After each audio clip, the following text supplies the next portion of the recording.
All right, great. So we can bring the June meeting of the Regional Opioid Advisory Council to order and start our agenda. Although I do just, okay, I was going to note that we had no attendees who were not panelists, but they are starting to join. So I will just delay just a few seconds here to let people come into the meeting.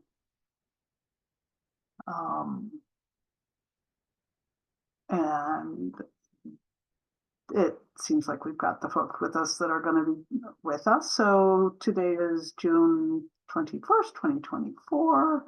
And we have a very good, interesting agenda this morning. I know Kelly often starts with the meeting guidelines, and just a reminder for those who've joined us that aren't on the council that we will not take public comment or have interaction with the public during this meeting.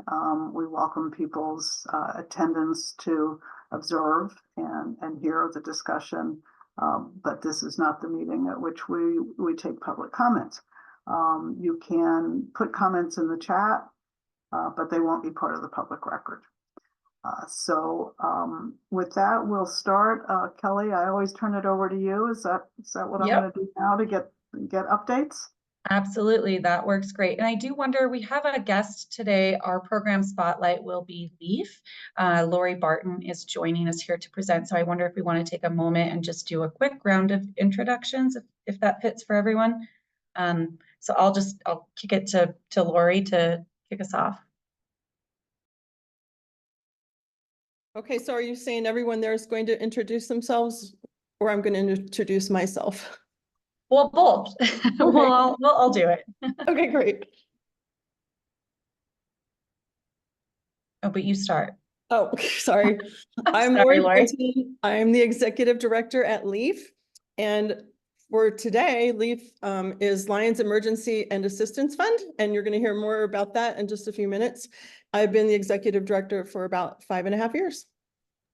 Thanks, Lori. Welcome. I guess I'll just keep passing. Robin. Hi, Robin.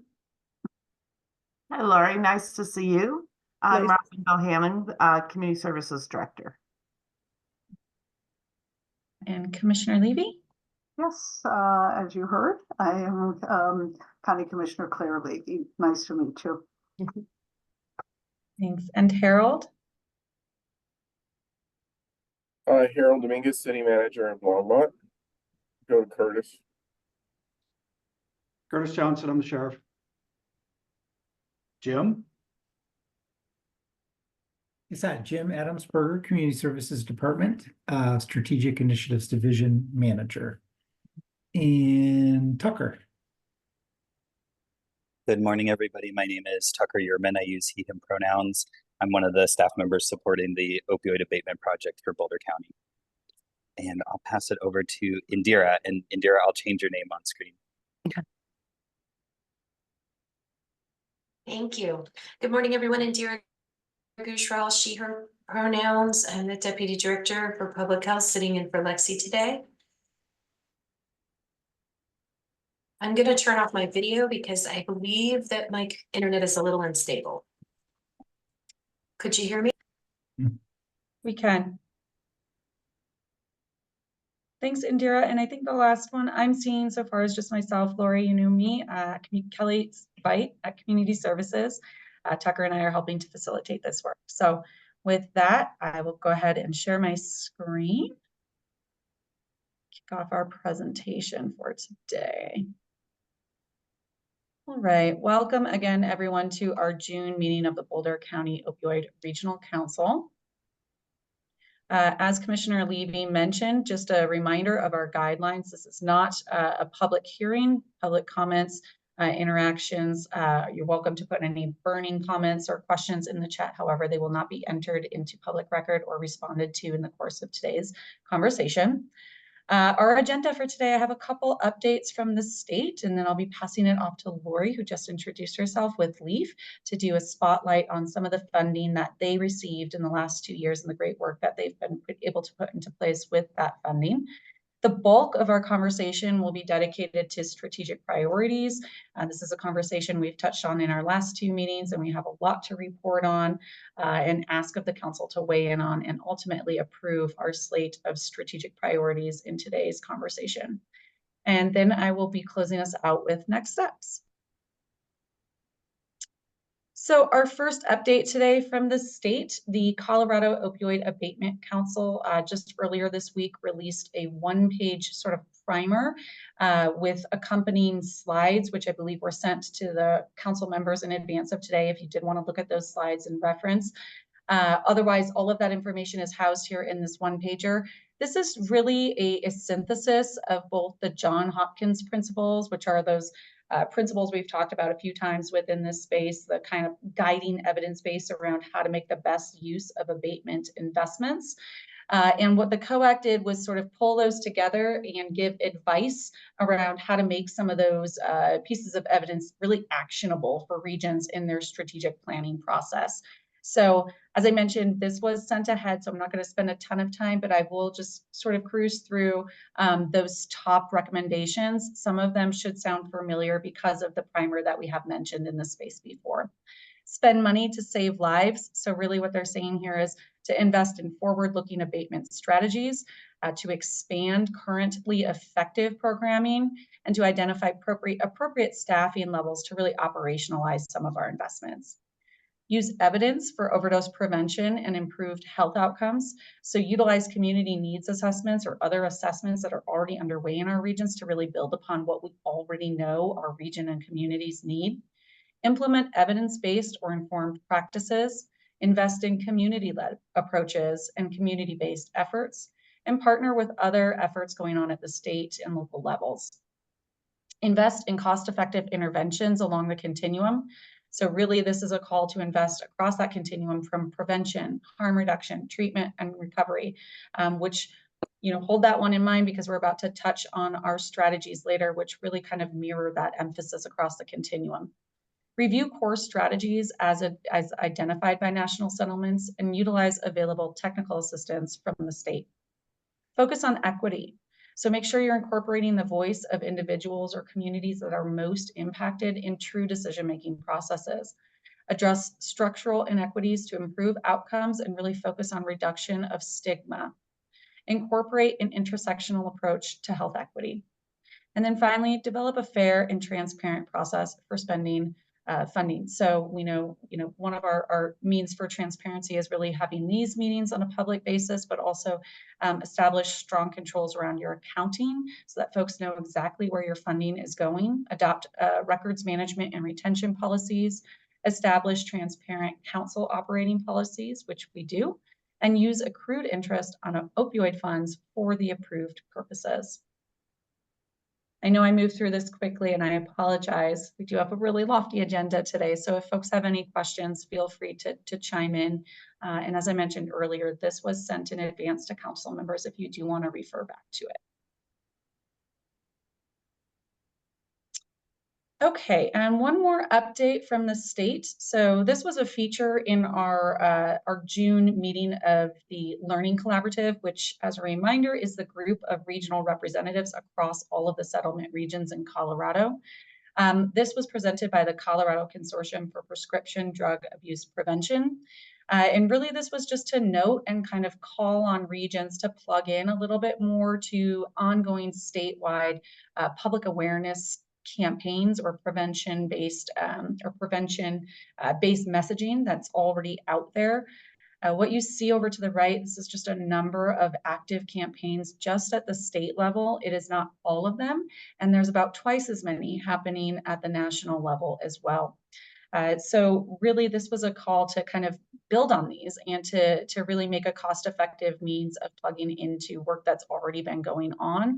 The presenters did mention that, the most costly portion of launching public health campaigns or awareness building campaigns is sort of that initial market research, the messaging research. And so these campaigns have already done that upfront investment. And so if regions are planning to invest some of their abatement dollars in prevention-based messaging, this was just a reminder that there is already a lot out there.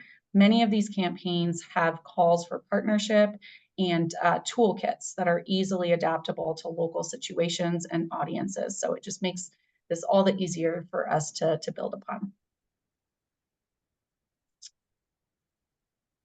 So any questions on the updates before I hand it off to Lori?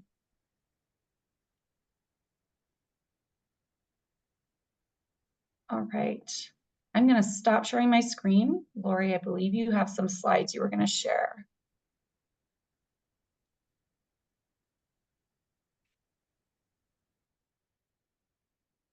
And you're muted right now. All right, hopefully I can do this without wasting people's time. Sorry, I'm already wasting your time. I can't. Was it in Google? It's in Canva, but now what's happening is the Zoom bar is up at the top of my screen, and so I can't access my tabs. Can you go to the home Canva? Do you see it under the search bar? Maybe that would bring. And I'll try that. Sorry, here we go, wasting time. Here's everything Leaf has been doing on Canva lately. Welcome to our screen. Oh, or my,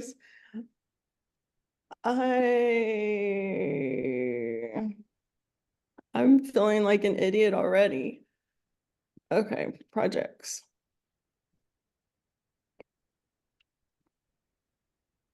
I don't know why.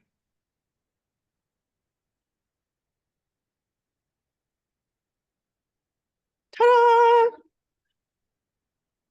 Okay, can you see it now? Yes. Great. I don't know. Well, if you press that arrow to the right of those other designs, it'll minimize that and maximize your presentation screen. Or if you just press the present button actually on the top. That's what that was my plan, assuming we got there. All right, here we go. Got it. Oh, welcome to Leaf. Leaf is, we're focusing on growing healthy community year round in Lions. And I thought I would just start off and give you a quick overview of what we do. We have Lions Community Food Pantry, Lions Meals on Wheels. We do direct financial assistance and case management and resource matching. And then we have mental wellness and addiction recovery, which is sort of the focus of our talk today. And we have a group of volunteers called Lions Volunteers who do things all over the community to help community-wide and at the individual level. So a thing I think that is really unique about Leaf is that we are providing all of the basic human services, and then we're adding in the behavioral health care. And that is where we're finding that we're having a great impact, because we're able to kind of look at the root causes of what's going on that sends a lot of people to us for food security or housing security resources. So what makes us different? Number one, we're in a mountain community, and the culture there is very different. It's hard to gain trust. There's a great deal of stigma around mental health, around needing human services. People don't necessarily trust each other, and they're highly concerned that everyone is in their business. So we have to be really aware of that pretty much in everything we do. There are no services anything like what we're doing in our community, and so everything we're doing is unduplicated. In Lions, there's just a history of a chronic lack of access to resources. I think people think, oh, Lions, I love Lions. I drive through Lions. Lions is beautiful. But to the people we serve, Lions might as well be 2 hours up into the mountains. There's really no there's no public transportation. There's no doctor. There's no pharmacy. There's no grocery store in Lions. And so if you are a person who is struggling with mental or physical disabilities, or have no private transportation, things like that, you can find yourself pretty isolated in Lions. We constantly experience funding challenges. There are about 2,400 people in the community, and on any given day, we're serving around 700 of them. So that gives us a really small donor pool to try to pull all of this off day in and day out. And then I think the things that we're most proud of is that we really are solving problems in our rural community, and we're trying to do it with innovation. And I do want to say I appreciate Tucker and Kelly and the ways that you all have let us try things and let us make changes when we see that we need to make a change. So through our comprehensive human and behavioral health services, we served 30% of the Greater Lyons population last year. And we expect that, we know that number will be higher in 2024. And another thing that I really love about what we're doing is that we see most of our participants many times over the course of the year. So it's not they come in one time and we never see them again. They're coming in every week for food, or we're delivering meals every day, or they're engaging in behavioral health or substance abuse care on a very regular basis. And so we get to know them, we get to understand what their challenges are and what their strengths are, and then we can work together to get them to their best life, of the best independence and self-sufficiency that's available to them.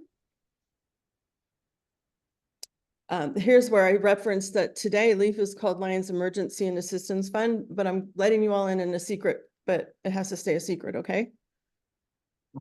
Got it? So LEAF was born out of crisis. LEAF was born following the flood of 2013.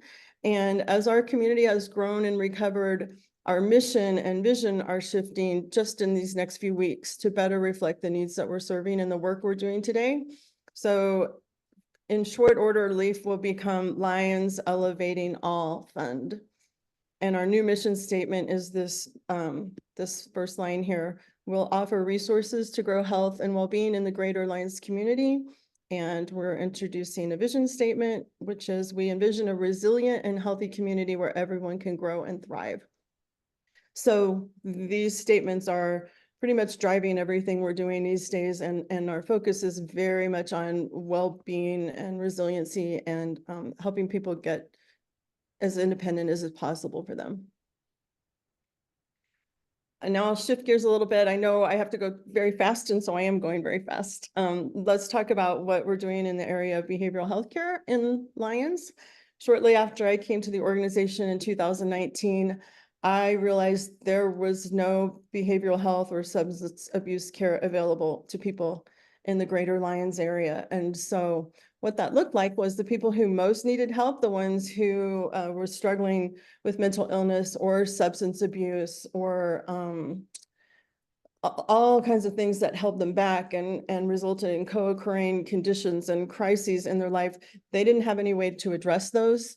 And also, if you consider mountain culture, they were not interested in going to a nearby city to get help, and they're not interested in navigating what is perceived as a complex system to get help. And so no, the people who most needed help in this community were not getting it.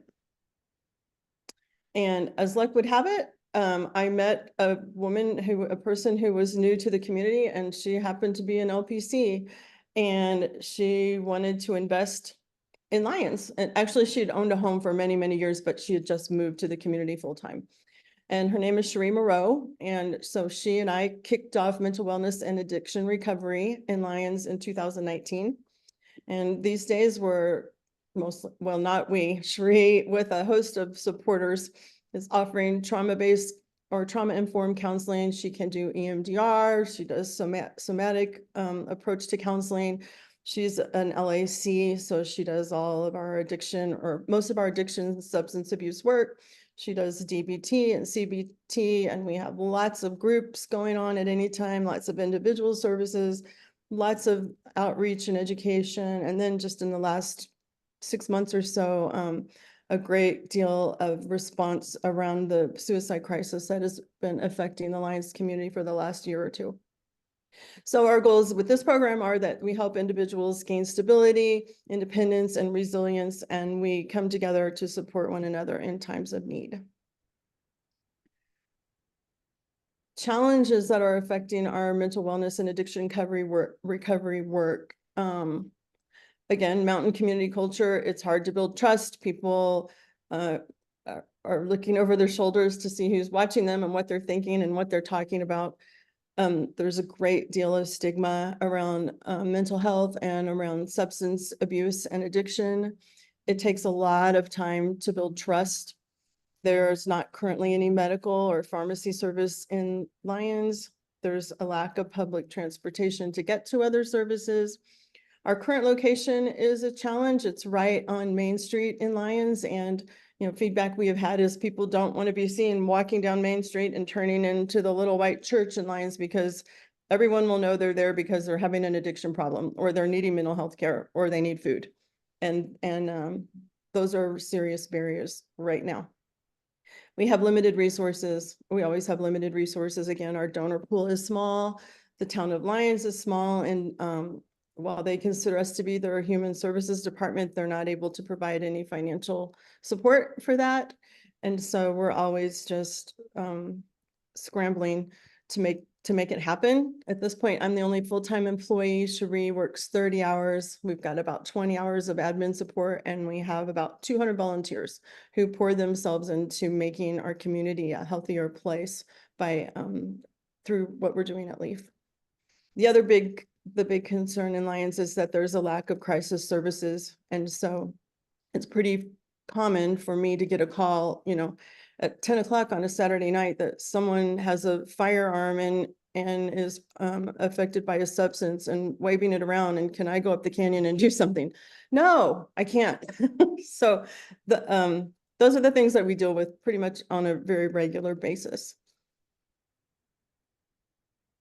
I wanted to give now an update of what we've done with the funding that we've received from the council, and also again to just offer such a hearty thanks for seeing us and believing in us, and now letting us deliver these things that are really changing our community and changing lives and changing families and changing students' lives. It's been really impactful. So last year, this funding supported our program director's expanded duties.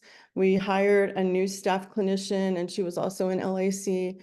We launched new recovery groups, and we launched Lyons' first ever youth mental health programming. There is a local youth art therapist in Lyons, and we were able to start contract art therapy groups in the middle school and high school with her. And those have met with great success. The kids never want them to end, and there's typically 8 to 10 kids in each of those sessions, and they're really making great progress together. And I want you to know that all of these efforts were new for Leaf and also new for Lyons.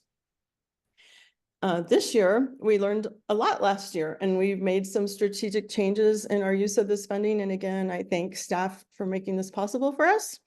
The funding continues to support our program director, and we've expanded the art therapy groups. We're now, in addition to being in the high school and the middle school, we're down in the elementary school. And through all of those efforts, we've become a preferred provider with St. Vrain Valley School District. And so the school district is now referring individual students and families to us when they need behavioral health care or substance abuse services. And so that's become a really great give and take partnership. And we're in frequent contact with school staff and with the counseling staff at the school, just making sure that people are taken care of in ways that have not happened up until now. This funding is also going to equip a small medical office. As I referenced before, there's not currently a doctor in Lyons, but we have a recently retired doctor who worked in a small community and provided mat services, and he is eager to be not retired again. And so as soon as we can equip this office for him, he will begin providing mat services, and then also just seeing clients who have co-occurring mental health and maybe physical health needs. So this will be the first in many years that this kind of support has been available in the community. Another thing that we contracted to do as part of our contract is to grow our network of providers. And so I think I already referenced our relationship with the school district. And I'm about to tell you about some new therapeutic alliances that we've been able to establish that have, again, been really, I think, innovative and impactful and incredibly well received in the community. And again, all of these are new or expanded services for Leaf and for Lyons. So now I'm going to tell you what we're doing this summer, and I'm almost done. We realized first of all, when we launched behavioral health services, it took about a year of just slogging, getting out there and communicating and being there and talking and educating before we started to gain real traction, and our therapist calendar was full of providing groups and individual work. And so then we pretty much experienced the same thing when we started to provide official addiction recovery services. It took a long time of getting out there and showing up and having very minimal response, or few people coming or no people coming. But just recently, we have a full-fledged addiction recovery group with a group of people who are coming week after week and starting to engage in some of the other services that we offer. And that's been really encouraging. And I think it's also taught us that just because we get off to a slow start in our small community, it might not be the wrong start. Just give it some time. But with regards to addiction work, we realized again, there's a great shame, and people don't want others in the community to know their business, and they don't want to walk down Main Street to get services with us. And so the way I explained it to the team is sort of like, we're asking these people to come into our kitchen table and talk about their most serious concerns and be very vulnerable and personal, and they're not comfortable with the fact that they even need any care or what that might look like. And so I said, rather than going all the way into the kitchen and doing our deepest talk, why don't we back it up and make services feel more safe and more accessible? And so we launched this thing this summer called Leaf's Front Porch. And I sort of said, it's the front porch where you gather with your friends and neighbors and have a glass of lemonade, and it's friendly and welcoming and safe, in a place where we all want to be. And so this has been going for a couple of weeks, and it's going really well. We're getting existing clients, new clients, people who never thought they would ever engage with Leaf. Just across the spectrum, people are joining us on Leaf's figurative front porch. And some of those relationships that we've created, basically, we've just put together about an offering of around 10 different therapeutic resources for people to engage in all kinds of levels. So our recovery group is continuing, but we've offering 2 different kinds of nature-based wellness, both with therapists who specialize in nature-based wellness, forest bathing. In case you're curious, you do get to keep your clothes on for that one, and that one is full every single time. We're offering a chronic pain group. We've got therapeutic drumming. We've got peer recovery art group led by a peer recovery specialist who's also a local artist. We're doing kids and caregiver art pop-ups where there's a theme every week, and a kid and their caregiver come and just work on some skills together through art. We've engaged with an equine therapist, and she's doing equine therapy groups, and we're launching a grief group. We'll do 2 kids art camps, and those are always full to the brim. And this fall, we're launching a parenting group. And all of these things, I should back up and say, are based on the fact that we rolled out a community needs assessment a few months ago, and the community came back really loud and clear and said, we need addiction, substance abuse support. We need help with anxiety and depression. We need help with pain. We need help with parenting. We need help with grief, and we need to understand what's happening in our community around suicide and what can we do to stop that trend. So all of this was born out of the community just very clearly and directly telling us what they need. They also told us, I 100% would send anyone to Leaf for help, and I much less percent would come myself for help because I don't want anyone to know what I'm doing. So again, all of that is where how the front porch was born, and we are just very curious to see, once we get people to engage on these more entry-level basis, what might happen next, how much, if we can get people to engage more deeply and build trust. In addition to changing our name and having a front porch and doing all of these other things, we bought a property, and we're not frantically, but busily working on that. You can see here, it was an old bank that was full of black mold, and the roof had been leaking for about 50 years. And we got all that taken care of. And now here's our beautiful new exterior. And you can see, if you can see my cursor, this is a separate entrance to get into our behavioral health area, which is also where the doctor will work. And so we're closing in on our fundraising goal and on that renovation goal, and hope to move in September. Another great thing about this location is anyone who needs to walk to it is still very walkable in Lyons, but it's kind of just on the edge of a residential area, and so will provide a lot more discretion and privacy for people who value that when it comes to seeking services. So in a nutshell, that's LEAF. Like I said, I know I'm going really fast, but direct financial assistance, food pantry, volunteers, Meals on Wheels, mental wellness and addiction recovery, all with the aim of just elevating everyone in the community by growing health and well-being. And that's us.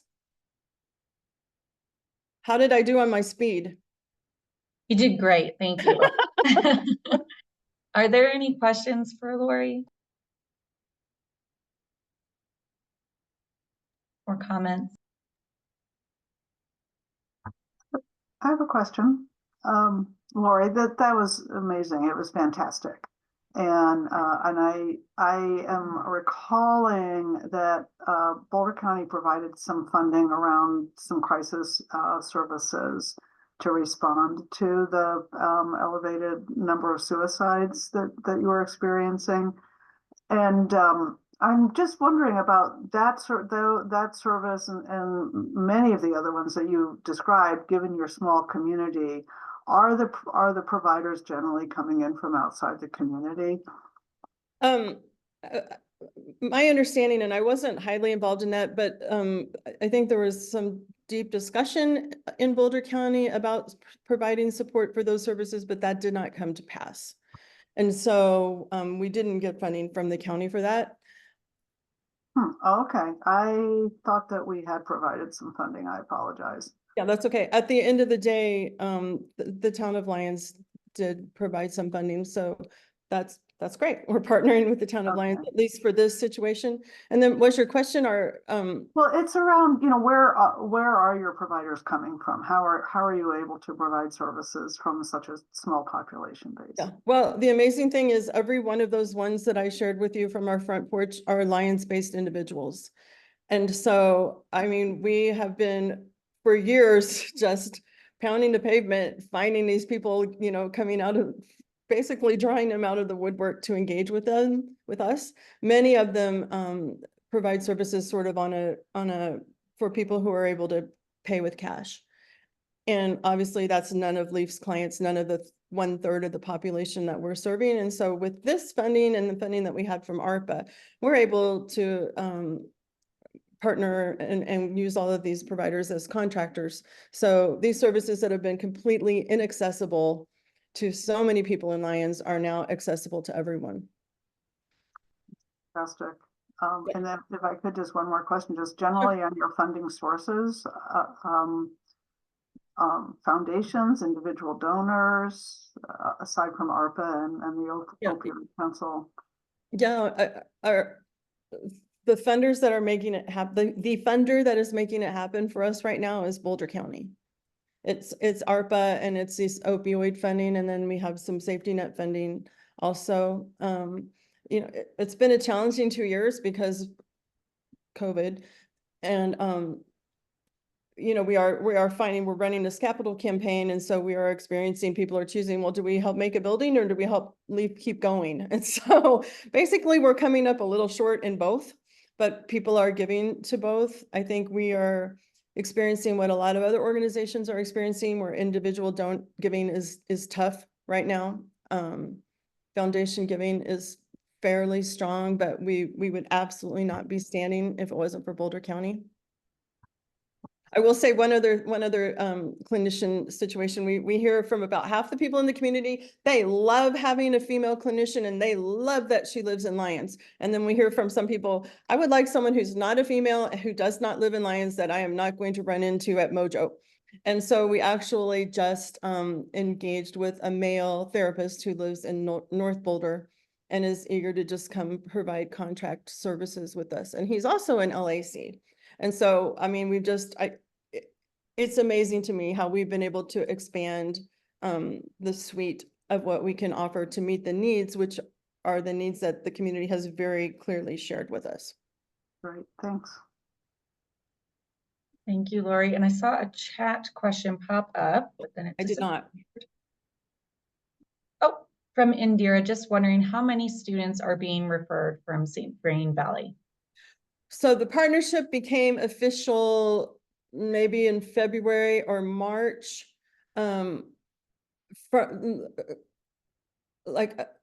referrals, we've probably had 8. We have in the art camps, those are 1st through 6th graders. We've also learned that high schoolers are a little more busy. They're a little more set in their ways in terms of behavioral health care and learning about substance abuse and substance use. But middle schoolers are eating it up. And so that's why we moved down and started with the elementary kids. And we were just wondering, again, we're curious to see if we can begin establishing relationships with these kids in 1st grade. Will they go all the way through with us? And will we be able to avoid or help them avoid so many of the hardships and tragedies that kids face? I can tell you the school is really excited for us to get into our new building and has asked us, can we provide lunch at least 2 days a week that the high schoolers can walk to and get off the campus. There's nowhere for them to go in Lyons. In St. Vrain Valley, all of the high school kids leave their schools to go have lunch somewhere else, but that is not possible in Lyons. And so I said, we will get a cappuccino machine. We will find pizza. We will have dogs. We'll do whatever it takes to get those kids to just come and engage with us. And we'll get some of our most engaging and loving adults to just be there on a regular basis and be just more people who can form healthy connections with kids. I hope that answered the question. Every art camp is filled to the brim. They fill up immediately. The art pop-ups that we're doing. So everything that we've been able to do for youth is fully responded to and at capacity pretty much immediately. Thanks, Lori. Yeah. I'm going to move us ahead for time unless there's one final burning question or comment. Leaf is very amazing that way. I don't know. It inspires all the passion. Lots of thoughts coming. Yeah. All right. Thank you again so much, Lori, for presenting today. Thanks for helping us as much as you do. Bye. Take care. I am going to go ahead and reshare my screen. Bear with me here. Okay. All right, so I'm going to move us into the bulk of our conversation today, which is around strategic planning. This is quite the process. You heard us update you in our May meeting, as well as our April conversation. And so just wanted to kind of bring it all together today. So to start, really where we took our May operations group. So to set the stage, when we were coming into our May operations group, and this might sound familiar from my update to you all in May, what we had from the retreat was really some higher level focus areas. We had our vision.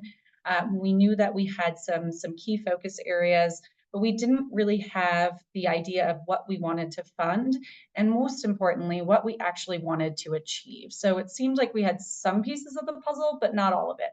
We focused our conversation in May on really determining what are the outcomes we actually want to see in these 4 big focus areas. What will it look like in the short term? And then what will it achieve cumulatively with all of those outcomes in the longer term? And then what are the populations where we really want to focus some of our efforts? This is just sort of a visual kind of breakdown of everything I just mentioned, which is, this layered approach. It's like all of these ingredients coming together to kind of create that cohesive narrative that you heard me mention in our last conversation. And again, we had some of those higher level things determined, like our vision, but where we wanted to go is getting that lower level determined, the strategies, the approaches, what are we funding and why? In order to create the linkage between that top and bottom, we had to have some guided conversation around all those middle components. Again, long-term results, the primary or shorter term results that we know will sort of move up or cascade up into those longer term results, and then where we really need to focus on a specific population to achieve all of those outcomes that we say we want to achieve. So just a summary, there's been a lot of moving parts since April, really. So I already talked at length about the April retreat and what came out of that. Again, our conversation in May, we really settled on the primary outcomes, the long-term outcomes, and the priority populations. That was a really hefty agenda, and we were able to really zero in on those and Then in June, staff sort of pulled all of these ingredients, so to speak, together and generated sort of a larger logic model, which I'm going to put up next, and then we'll walk through sort of chunk by chunk. And that was generated and then sort of given back to the operations group as sort of a homework assignment, because we were between meetings, but we really wanted to get their buy-in on, have we pulled all of these pieces together as you all intended? And then we had them vote on some of the strategies or approaches to say, you know, we sort of generated these from your ideas, but we also want to welcome, are these critical approaches? Do you all agree these are the critical strategies and the ways that we would achieve those corresponding outcomes? So that was generated via survey earlier this month and resulted in our finalized slate of strategies, which we will be going through next. This is that finalized slate of strategies, and I know this is going to give everyone a headache looking at the slide, so I'll move quickly because we're not going to go through each of these right now. This is really just to show you the scope and sort of the means of how we all pulled this together. So you'll see on the left there, again, that sort of cascading process of how all of these pieces plug into each other, sort of like a logic model. And then you'll see the 4 focus areas that we're going to go into one by one next: prevention and education, harm reduction, treatment, and recovery. Just to call back to that COAC one-pager that I mentioned in our introduction, those are actually the areas that they recommended, you know, agencies or regions focus. We didn't know that before when we did this, so it's just a pleasant alignment there. So next, what we're going to do is go through each of those 4 areas and ask you, did we get it right? Do we have the right approaches to achieve the outcomes that we want to achieve?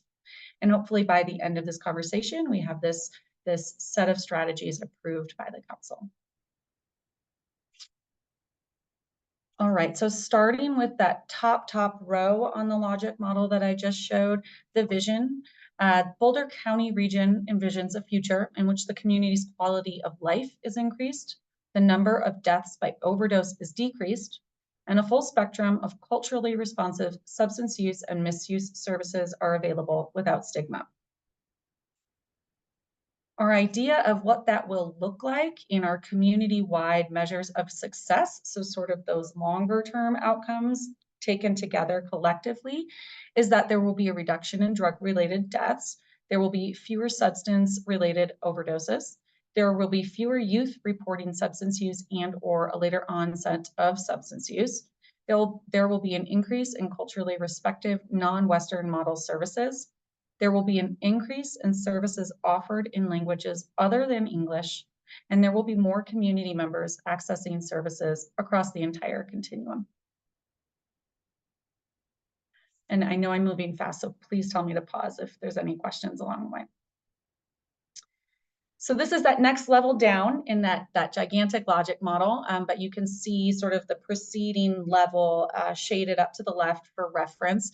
But in order for us to achieve those community-wide measures of success, these are the 4 focus areas, again, where we really see the need to invest. Prevention and education, harm reduction, treatment, and recovery. So next, I'll just kind of guide us through some questions on each of those 4 areas. Starting with prevention and education. So the short-term outcomes that we intend to see in prevention and education, the first is the dangers of opioids and fentanyl are understood, use of opioids and other substances is reduced or delayed, and the amount and frequency of use is reduced. You can see under all of these in parentheses where the council, or excuse me, the operations group did mention that we should have a priority population focus. The second intended outcome or shorter term outcome is that resources and approaches to prevent and respond to overdose are accessible. I'm going to break down that first block there in terms of the strategies. These are the approaches that the council agreed. This is really how you would achieve that that short-term outcome. And you can see it's still shaded up there to the left for reference. So in order to achieve that outcome, we believe you should develop and strategically distribute substance use and opioid prevention education resources, including but not limited to the dangers of fentanyl, illicit fentanyl, with an emphasis on and messaging tailored to priority populations. The second thing we should do to achieve that outcome is increase availability and access to programs with a demonstrated effectiveness of preventing the uptake, use, and misuse of substances and opioids with a specific focus on our priority populations. Whoops. Slide didn't want to advance there. All right, and then that second outcome area, which you'll see shaded up there to the left again. So really, in order to achieve that intended outcome, we believe the approaches are to develop and disseminate training about overdose prevention and response, such as the administration of overdose reversal drugs, and contextual education, including but not limited to Good Samaritan laws, with an emphasis on and messaging towards priority population.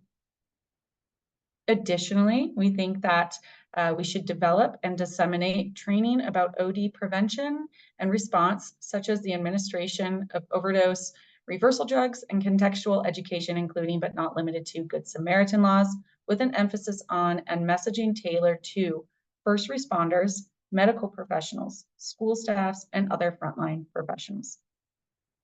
I know that is a lot I moved through. This is why we made sure to get you these slides in advance. So hopefully if folks need to reference it, you'll have that in front of you. But our questions for the council in terms of prevention and education, and a reminder of those higher level outcomes that we want to achieve in this space. Does the council approve of this slate of strategies designated to meet the below outcomes? Is there anything glaringly missing or any other feedback or questions?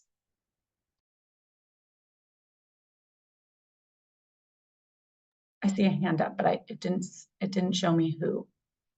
It's Indira. Can you hear me? I can. I love it. I think it's great. I love that the priority populations helps us to stay focused on who's at risk. So I think it's awesome. And in the future, I'm also thinking about the larger systems or the larger root causes that cause addiction. So for now, I think it's perfect. But in the future, I would love to dive into kind of identifying those upstream root causes and how this funding could support reducing things like ACEs in early childhood, making sure pregnant folks are included maybe in the priority populations, things like that. But I think it's awesome. Thank you. Thank you so much, Indira. I had a question as well, Kelly, and I love the way you're presenting this. It's so easy to follow. I love the use of the shaded box. My question is a little bit similar maybe to Indira's on the prevention aspect of things, and whether that the box around the availability and access to programs with demonstrated effectiveness of preventing uptake.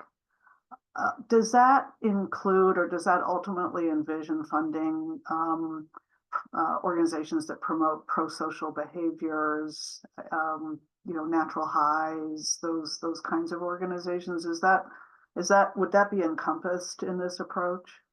Yeah, absolutely. And some of I should say the language around our approaches are somewhat a blend of what we've either heard from the operations group themselves in terms of how do we achieve these outcomes, also what we know and have heard in the evidence base, but then also sort of laying that over our Appendix E, which is that state's long list of all of the different types of interventions that are approved for these abatement funds.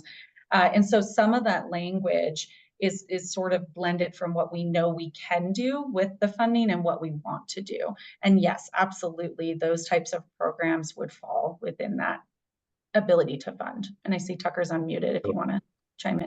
I also just wanted to add in one of the things that Kelly and I really tried where possible, especially in the prevention space, is to not be too prescriptive in the specific approaches to achieve those different outcomes.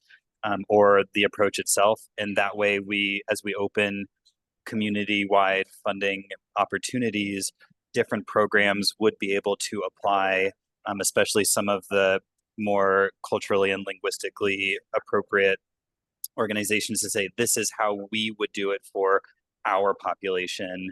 So like Natural Highs, that is outside of that kind of traditional Western model, could apply and have a narrative that then explains how they would achieve that. So where possible, we tried not to be too prescriptive, to allow for some flexibility in the organizations that can apply. Yeah, that's really fantastic. I support that approach. I just wanted to make sure, because I'm seeing the education around the dangers of illicit drugs and those things, and wanting the complementary approach of just creating strong, healthy, resilient young people who don't feel socially isolated, who aren't coping with all the stresses of adolescence and the stresses and anxiety of the societal pressures that cause them to think about drugs in the first place. A very upstream approach. Absolutely. Your hand up.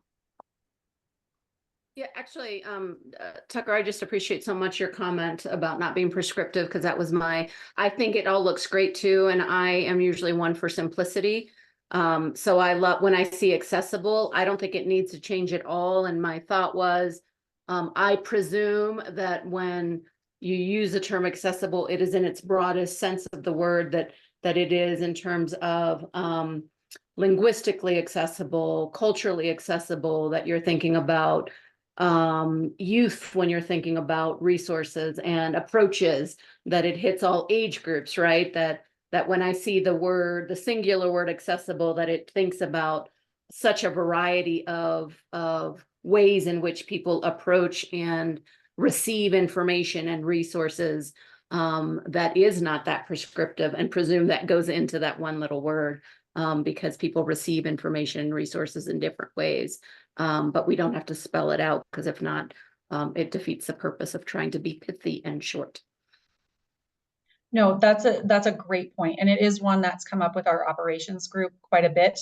When we talked about some of our values, or sort of our guiding values of what we would be looking for in a successful applicant for some of these funds, it is the agencies that can speak to all of those elements of access. So is it really the right service at the right time in the right language? All of those things go into our sort of understanding of the word access. So yes, absolutely, and great point.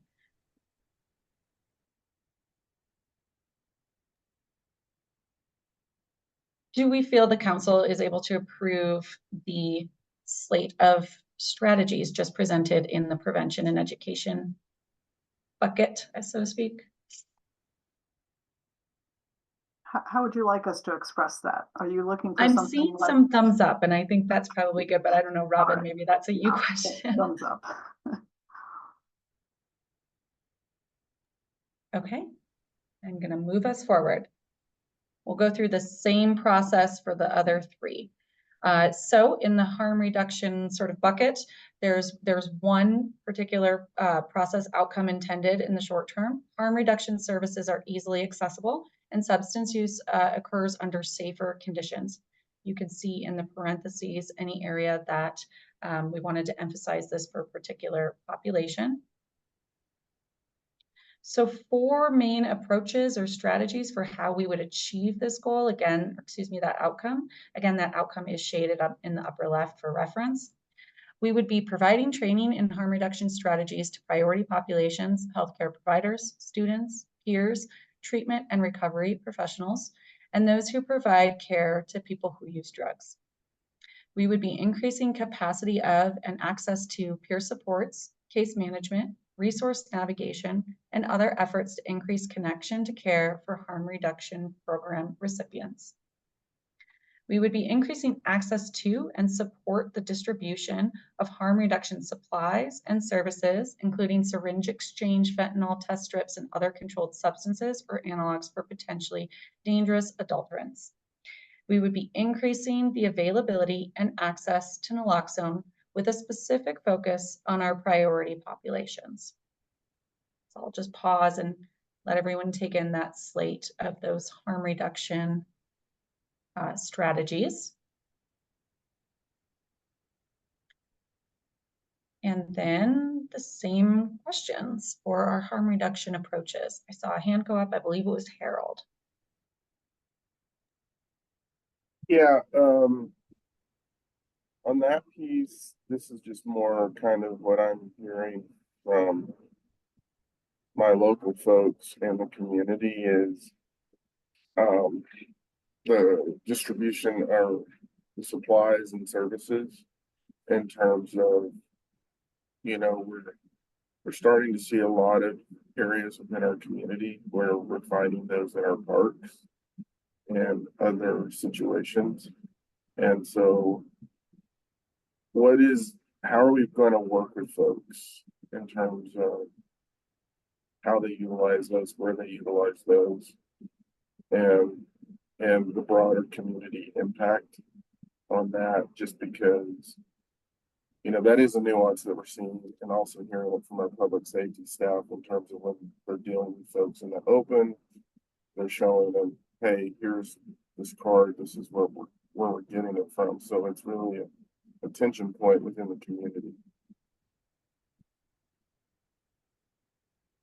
Yeah, that's a really great point. I think, you know, not being the one to operationalize some of these harm reduction program, I can't speak, you know, from a place of expertise, but I think that we would easily be able to insert some language around our expectations within any sort of funding approach, whether it's an RFP or an RFA, to be able to specifically note that those are our expectations, is that some element or capacity or bandwidth of the funds are provided to that community engagement to really sort of tackle those issues or concerns within the communities where these programs are operating.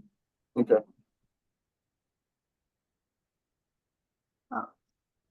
Kelly, I had a question about what all is really encompassed within the concept of harm reduction.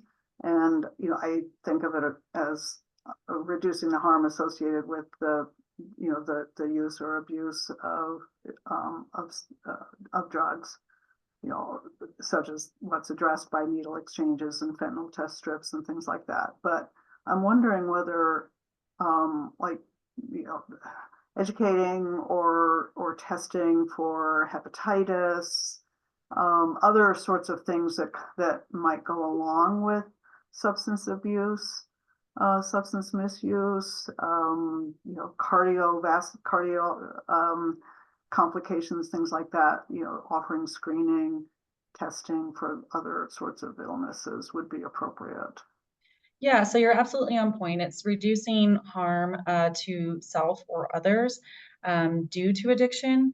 And I know there is other testing around some of those things that you mentioned. So hepatitis, I believe the Works program offers testing in that capacity as well. So some of those sort of peripheral needs and focus areas that individuals in addiction are needing support with are usually encompassed in harm reduction approaches and programming. I'm not the expert in that field, but I do welcome, I don't know if maybe Indira, I don't mean to put you on the spot, if there's a public health more focused answer to Claire's question around the slate included in harm reduction. Yes. So the harm reduction program does do HIV and hepatitis C testing. We primarily do it with Works participants who are interested in getting tested, and then we also do it in the jail. And the reason is because the jail has inmates that are transferring from different facilities. And so we always want to reduce the rates. And those individuals tend to be at risk for not having a medical home, things like that. So we do testing there. We have a grant from CDPHE to do that work. The thing to know about the HIV and hepatitis C is that our rates in Boulder County, because we do that testing, are significantly lower. But recently in Will County, their rates have gone up significantly, and they contacted us because they want to make sure that, you know, surrounding counties are not being impacted, because we know that people don't stay in one place. They are, you know, often traveling between county lines. And so we got them connected with the state to talk to them about potentially getting increasing in testing in HIV in particular, because their rates were statistically significantly elevated. And so this is something that's on our radar, that this is something that we have funds from the state health department to do, but the state health department doesn't always cover the true costs of the manpower to do it. So, you know, I'm not sure what the funding looks like for the jail, if this is done just by works or if it's also done in the jail. So I do think it would be good to think about maybe putting some language in there about preventing the spread of other communicable diseases, because that's why we do harm reduction, is to prevent any kind of HIV outbreak. I'm sure you're aware of what happened in Indiana when they didn't offer these services, and then they had and that is a huge cost to our society in general and our healthcare systems. I want to get back to Harold's point about the community engagement. I do wonder, the harm reduction services are a direct deliveries program. So we do offer, the Works program operates with mental health partners. We have a site in Longmont. We have a site in Boulder at the BCAP. And so we do have a lot of services that we deliver. But what has happened is the intersection between the unhoused and homelessness and harm reduction has increased. So we do use the OD map data that NICO has been able to successfully set up with our law enforcement partners to identify where we see hotspots for overdoses, and then we offer services where people are at, which is kind of the harm reduction motto. I do think that in the future, we need to look at more community engagement so that the community better understands why we provide these services. It has been something that we have never had funding for. So I'm not sure if that could be something that we include as an option to do some community engagement, because there are a lot of people who get very concerned and they're worried, but they're not necessarily impacted. And so then you as, you know, heads of cities have to manage that. So I don't know if that's an option to add that for some type of community engagement component, but that is something that Georgia and I have talked about.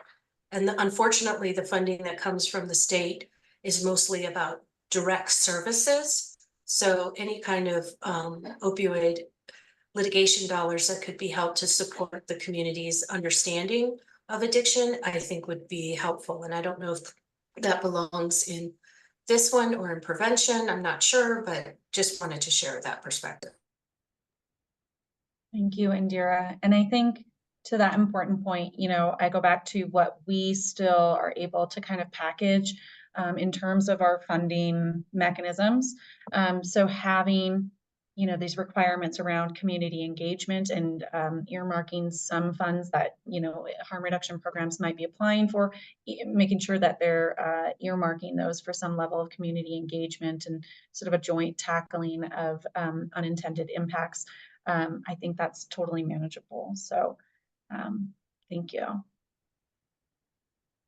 Are there other thoughts on these harm reduction approaches? Did your hand go back up, Indira? Yeah, just one more thought in terms of measures of success.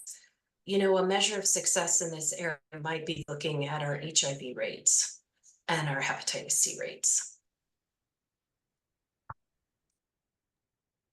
and increasing access to testing.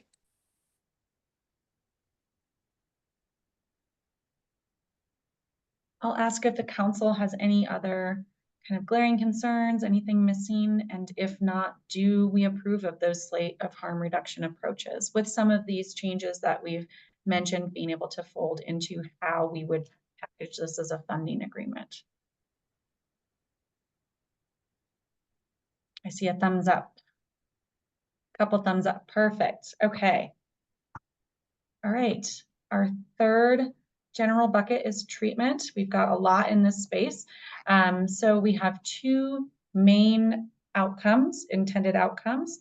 The first is recommended levels of opioid use disorder treatment and co-occurring substance use disorder and mental health treatments are available, that they're culturally and linguistically responsive, timely, affordable, and offered in varying modalities. The populations that the group sort of wanted to emphasize for this area, you can see in parentheses. The second main outcome area is that medication-assisted treatment, or MAT, will be available without barriers, including ability to pay, geographic location, or justice system involvement. In order to achieve that first bucket, the strategies that we are putting forward, if my slides will let me advance, and you can see that outcome again shaded up to the left, but the strategies to achieve would be to increase capacity and access to treatment services for people who use opioids or individuals with opioid use disorder and co-occurring substance use disorder and mental health conditions.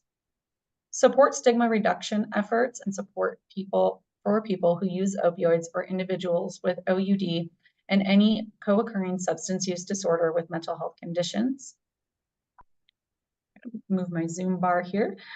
Increase capacity of and access to peer support services, case management, resource navigation, and other efforts to increase connection to care. And increase comprehensive wraparound services to people who use opioids or individuals with opioid use disorder and co-occurring substance use disorder and mental health conditions. I'll pause there and let everyone take those ones in for a moment before moving forward. Indira. Do you go ahead? Yeah, just a quick question about the last one. Does that include other drugs? The co-occurring substance use disorder? I'm just thinking about meth. And, you know, the coroner's reports seem to indicate that there's been a high number of opioid-related deaths that are also co-occurring with meth use. So generally speaking, we do have approval to kind of frame these as inclusive of other substance use disorders or other substances. The AG did determine really early on that they were not going to be, you know, too nitpicky about having these funds go directly to OUD in respect of how intertwined a lot of these issues or substances and how they play out in individuals' lives. The reality is none of that's really happening in a vacuum. And so, yes, we generally speaking are approving that this would be for other substances as well, with the focus on opioids. Great, thank you. Absolutely. So that second bucket, you can see that intended outcome area shaded up to the left, and our ways of getting there are to increase availability of MAT for people who use opioids or individuals with OUD and co-occurring substance use disorders or mental health conditions. And the second sort of approach to get there is to increase availability of MAT and treatment for people who use opioids or individuals with OUD and co-occurring substance use disorder, specifically in the justice involved and incarcerated population. So same questions with those sort of longer term outcomes listed below. Did the strategies and approaches I just went through seem like the right set to get us there in treatment?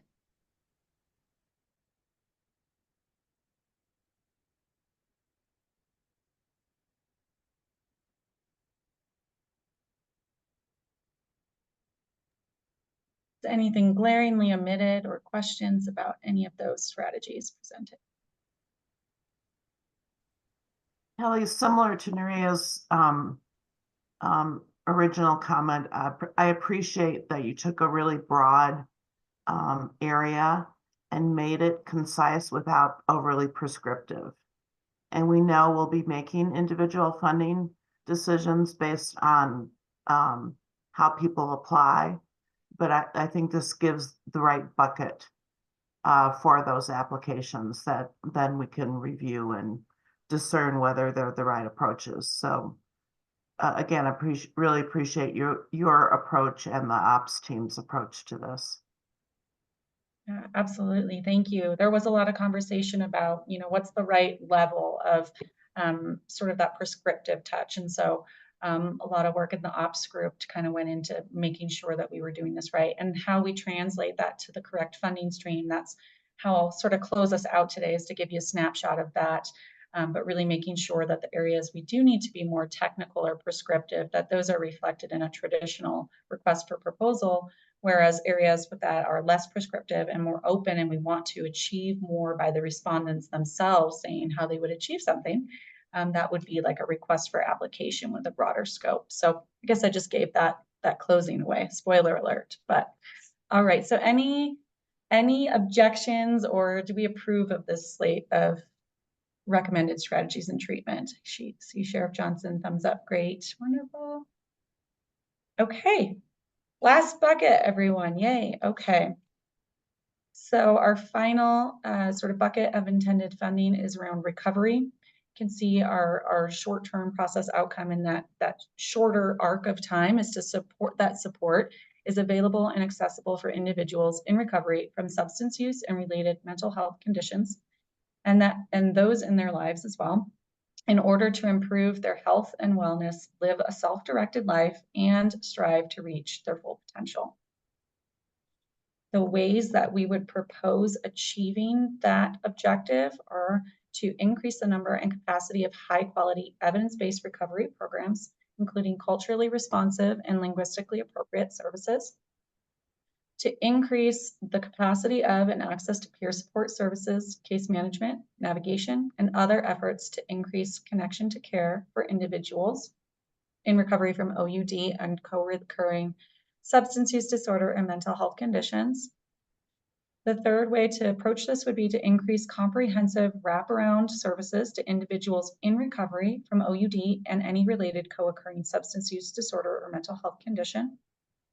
And the fourth approach would be to increase availability and access to housing for individuals in recovery from OUD and any co-occurring related substance use disorder or mental health condition. I'll pause and let everyone take that in.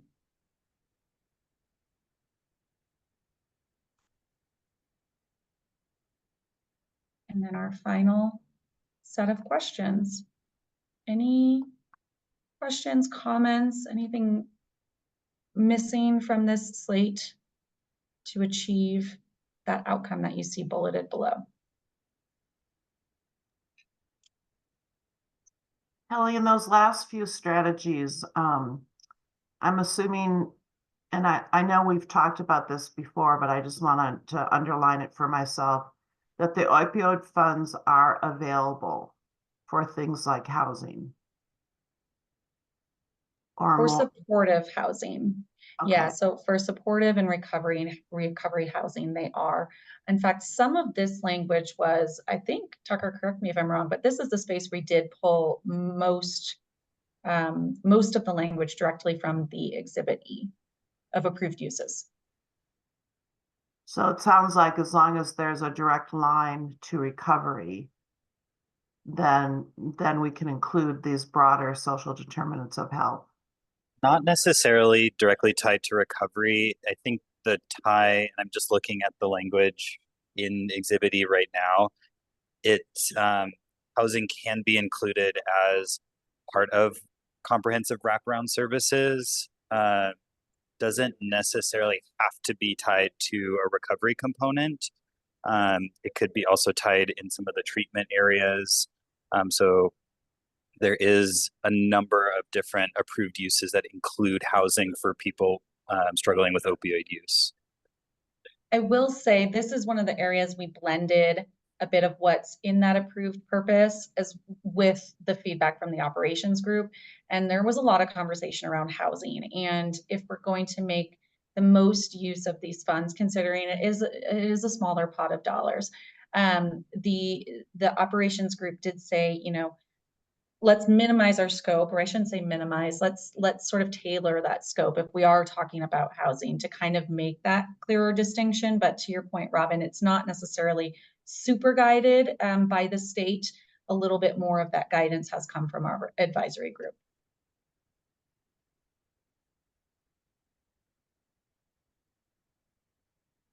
Claire, I see your hand up. Yeah, thank you. I have a fairly broad question that's really not directly responsive to where we are in your presentation, what you're asking us today. I support the slate of strategic approaches, etc. That's no problem there. I'm just pulling back a little bit on these 4 areas. And this is really more maybe about the funding priorities. It actually is about the funding priorities, which I know we're only talking about in a limited way today, but just in terms of thinking, for me, as I look at this stuff and what we need to do and the areas that we're going to invest in, it seems like the treatment and recovery are the areas in which maybe services are currently most scarce and most costly, and perhaps take longer to come online and ramp up. And I'm wondering whether there is room in our approach to maybe overweighting funding in areas where we know that we're going to have to do the most work to get the services needed at the scale at which they're needed. And I'm remembering back to the very, very early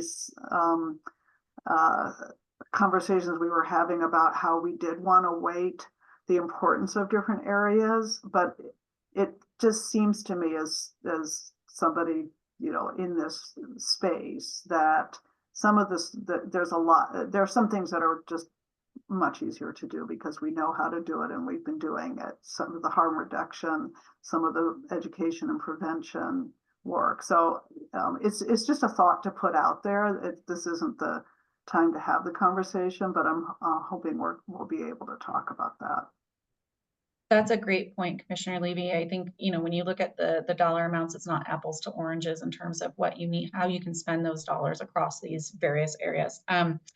To give another spoiler of my closing slide, we were going to queue up that this is a known unknown. This is a conversation that we know we need to tackle next with our operations group, and then bring back some recommendations for you all to weigh in, which is this broader discussion of prioritization. So if we walk away from today's conversation having that approved slate of strategies, that is the next question, which is how do we then prioritize the funds into these respective buckets? Another piece that will go into that conversation is what I'm going to talk about next, in terms of whether or not the council wants to take some of our funds and move them in a more directed funding directed funding approach, which would then be just another kind of avenue or funding lane, I guess, that we would have to take into consideration as we talk about what's left in the pot and how do we meaningfully prioritize across these various areas.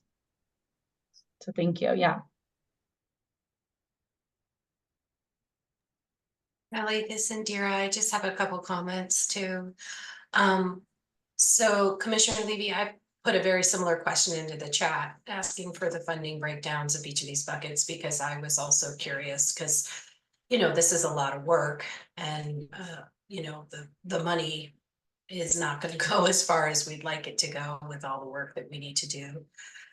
I would say from a public health perspective that one of the challenges we have is not having stable funding. So even though the harm reduction funding is rolling out now, before that, we had to run on a shoestring budget. Our harm reduction services were actually delivered by volunteers in the community. And with our recent budget cuts, we lost our operating dollars, which means that the agency has to pick up the cost of running the harm reduction program. So for example, I went to the prior commissioners with Jeff Zayak probably about 5 years ago and did an emergency ask when we saw a doubling of the number of participants in our harm reduction program. And the county commissioners issued us a bucket of money to help pay for supplies, because at the time the state was not paying for supplies. Now the state helps out with supplies, but it doesn't cover the true costs. So I would say that one of the guiding principles I would be looking for in this next stage are, in terms of priorities, is, stabilizing some of the funding and some of the services first, because we have things like the substance use advisory group that doesn't have any direct funding for it. So we're using other grants to help pay for that. So, but that is a key community engagement group that everyone leverages. And so I would love for us to think about another conversation about how to stabilize funding first and then look at what are the value add pieces that we need to add. The second piece I want to share is that I personally have been disappointed with the Behavioral Health Administration and their lack of funding rolling out.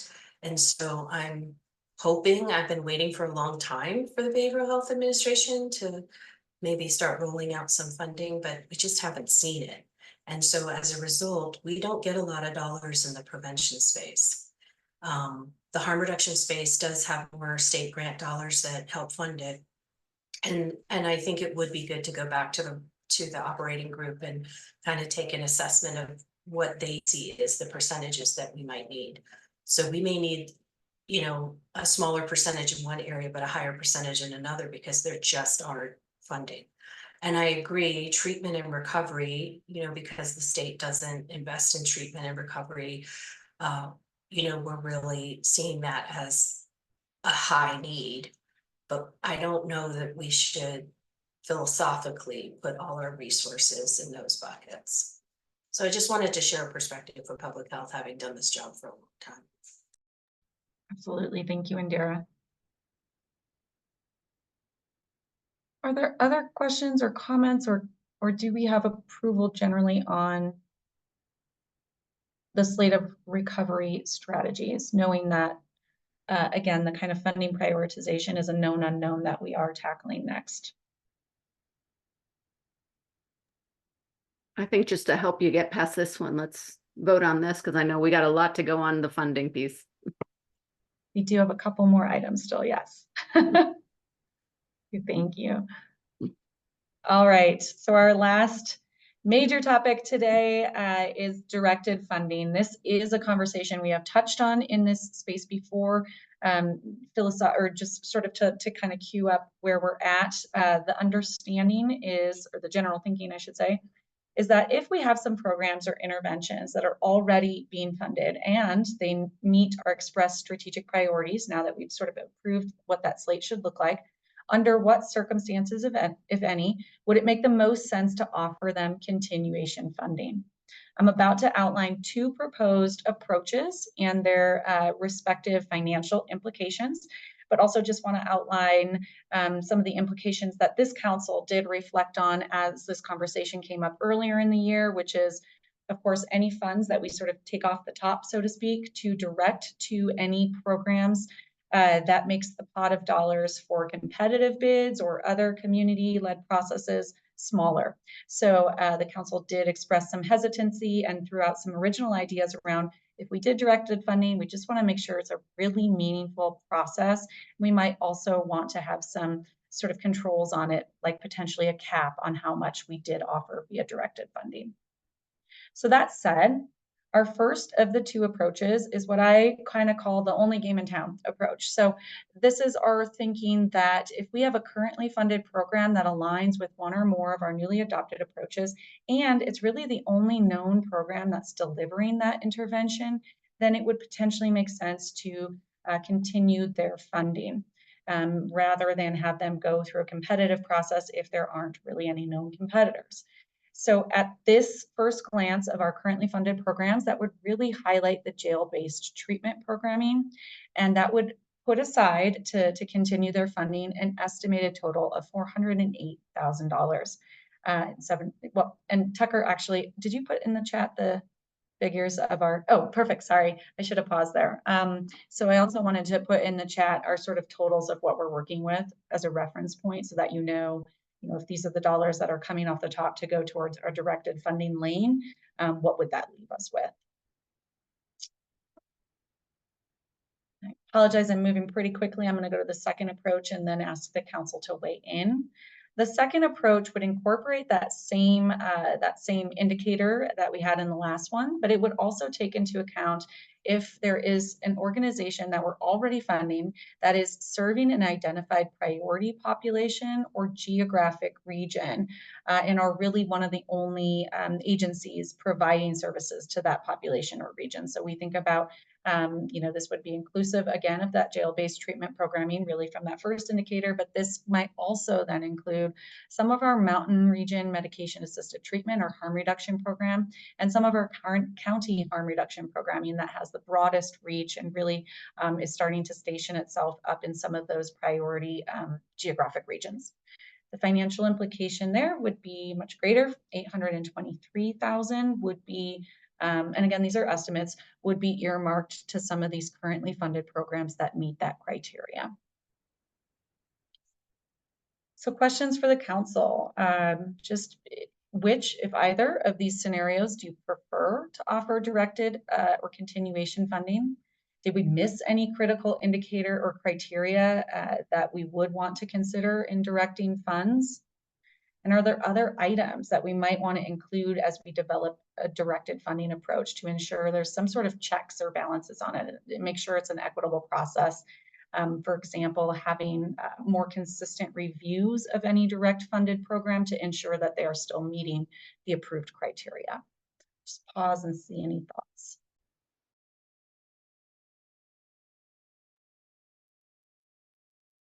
See a couple hands go up. I did not catch the names, I'm sorry.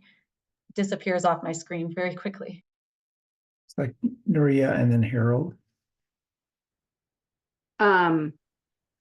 So my gut reaction, and again, maybe it's because I'm newer to the region and I'm not as familiar with some of the programs as you all might be. I'm okay with some of the directed funding, and I think there's benefits to both approaches. I think I lean towards the first option because I think the only game in town makes sense to me. Because I'm not as familiar with some of the other established programs, and because I think way back when we had some conversations about, at least for me, wanting to map out like what are the other things that are there and what are the outcomes there. I'm not as familiar, and wanting to really see what that looks like. I think I'd still want to dive into some of that, because this is transformational money, and wanting to, like, that's a big chunk of money of direct allocations. To take off the top, I'd want to really take a look at what are the outcomes there before we're really taking really taking that off the table. For me, I'd really want to take a harder look at what are we trying to achieve before we're taking such a big allocation off, and wanting to see what are the opportunities to incentivize some of those big transformational opportunities. Because I think this is a big opportunity. So I think both approaches could be viable, but my lean would be to that option one, and allow ourselves this opportunity to really think about exploring big projects that could be, that we could use these big bucket of monies to. Thank you. And I think Harold was the Yeah. other hand. So I had similar thoughts to Nuria in terms of this. I think there's not, I think I would want some more information to understand this, and how you're looking at it over time. So some questions, and I think we've talked about it and I can't remember, but how long can we anticipate this funding coming forward? Because, and I don't know if there's an answer to that. We'll Yes, have, oh, sorry, go ahead, Kelly. We'll have funds coming in through 2038. At this point, we can expect roughly $1.8 million a year through at least 2027. And then after that, different settlements will start to fall off. The state right now is working on kind of an annual estimate that they will hopefully be able to provide us in the next couple of months. Because at this point, between the national administrator of all the dollars and the state, it kind of gets muddy as far as what can we expect in 2030, 2032, so on and so forth. So at this point, we know 1.8 through at least 2027. So I think I mean, it's so this is transformational money, and I agree with Nuria. How do we use it, in that way? Two, how are we leveraging the dollars to get more out of just the dollars we have, but how are we leveraging that to get, more dollars in through various programs? I think what is our responsibility on some of these, looking at potentially our own internal funding sources, because if we're not funding it within our own tax structures, and then we're using these transformational funds to fill something that should inherently be out of our own funding streams, I think I have a question on that. So yeah, I just need more detail, but I mean, if I'm with Nuri, if I had to look at it, I would say, where it's the only game in town, that makes sense. But I have a lot of questions in terms of how are we transforming our opportunities in this arena.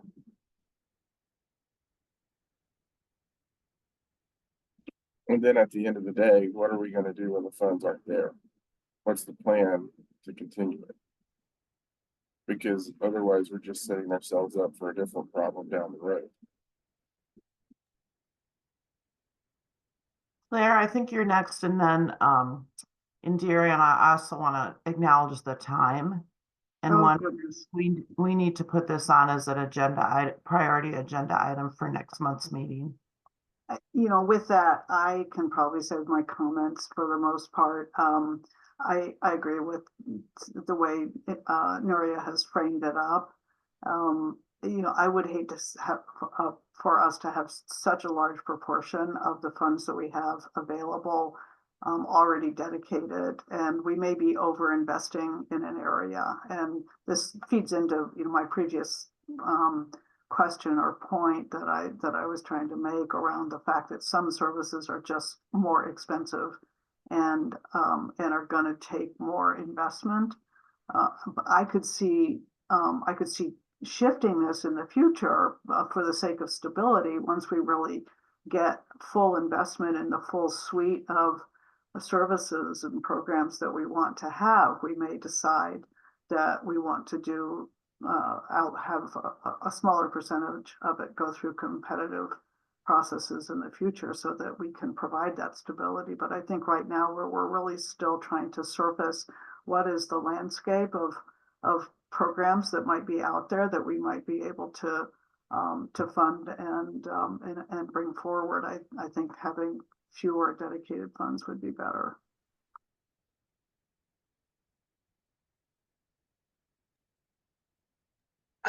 This is Indira. I think it would be good to get more information. Specifically, I think the stabilization is really important to discuss. I also think that it will be important to see what those harm reduction funds are going to. Anyway, I think Robin makes sense that this is an agenda item for next time with more information presented on how those funds are used. Absolutely, we can definitely do that. We'll get some feedback in the meantime from our operations group, which meets next Thursday. So we'll be able to kind of plug that in as well. Respecting that we are over time, and thank you so much for your time. Luckily, I gave you spoilers on my closer anyway, so I won't spend any time on this, but these are the 4 main avenues of funding that we're currently looking at. We've outlined a few of them here today, and I will have this as an agenda item for next month, as well as send these slides out after our meeting so you can take a look. And I will stop sharing my screen and get back to Robin and Commissioner Levy. No, I think we've covered our agenda. Thank you.